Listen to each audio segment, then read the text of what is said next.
Magandang araw mga bata! Kumusta kayo?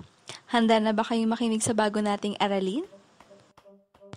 Paano ninyo masasabing nakagagalaw ang mga bagay sa ating paligid? Ano-ano ang mga bagay na nakapagpapagalaw dito? Halos lahat ng bagay sa mundo ay may kakayahang gumalaw. Ang mga hayop, tulad nating mga tao, ay may kakayahang gumalaw nang hindi kinakailangang umasa sa iba. Paano naman kaya makagagalaw ang mga bagay na walang buhay? Halina, ating pag-aralan ang tungkol sa force at motion, ang paggamit ng force at kung paano nito nabago ang posisyon ng isang bagay. Ano nga ba ang force? Ang force ang nagpapagalaw sa mga bagay. May dalawang paraan upang mapagalaw ang mga bagay at mabago ang kanilang posisyon. Una ay sa pamamagitan ng pagtulak. Pangalawa ay sa pamamagitan ng paghila.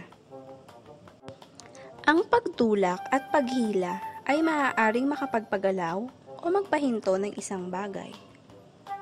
Ginagamit natin ang force sa pang-araw-araw nating mga gawain. Sa pagbubukas at pagsasara ng pinto,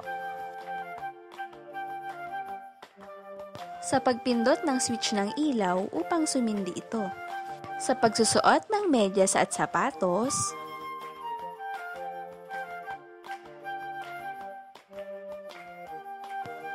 sa pagbubukas ng bag at pagkuha ng kwaderno, gayon din naman sa pagpulot ng lapis at paggamit nito sa pagsusulat.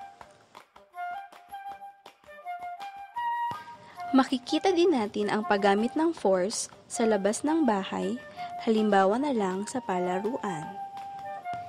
Ito ay maaaring maging mabilis o mabagal, depende sa lakas na ibibigay mo.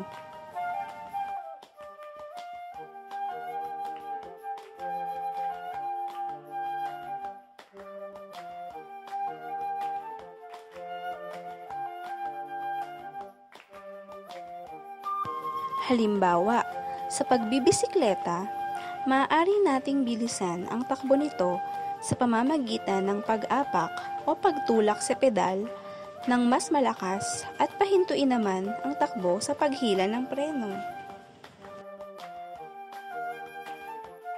Ngunit, naaapektuhan ang bilis ng pagpapagalaw sa mga bagay depende sa taglay nitong bigat. Panoorin natin ang mga batang sinubukang pagalawin ang mga bagay sa loob at labas ng kanilang silid-aralan. Napaandar ni Aldrin ang kanyang laruang kotse sa pamamagitan ng pagtulak.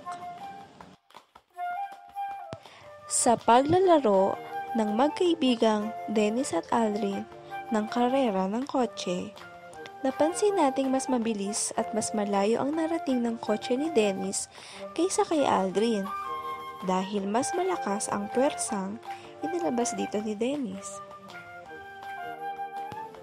Si Nicole naman ay itinulak ang kanyang notebook kaya ito nahulog sa mesa. Ang magkaibigang sina Ayesha at Eliza ay pinagpasahan ang lunch bag sa pamamagitan ng paghagis nito sa ere papunta sa bawat isa. Habang nagpapahangin si Jennifer, ay sinubukan niya ding pagalawin ang kanyang hawak na bimpo.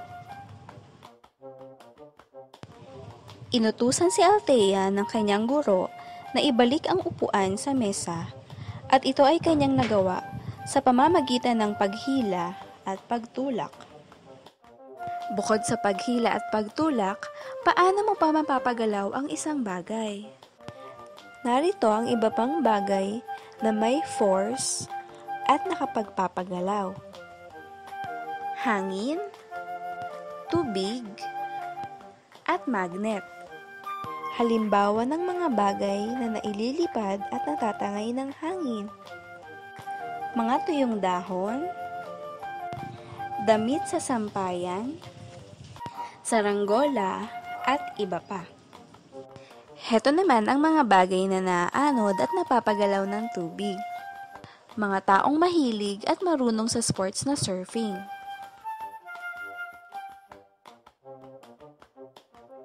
Bangkang papel, bangka-bangkaan, at mga basurang itinapon sa yamang tubig.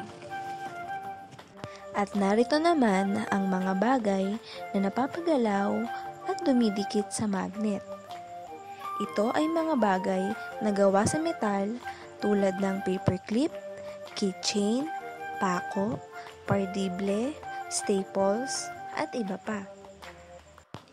Ngunit, sa lahat ng bagay na nagbibigay ng puwersa, tanging ang lakas pa rin ng salita at pananalig sa Diyos ang siyang pinakamalakas at makapangyarihan.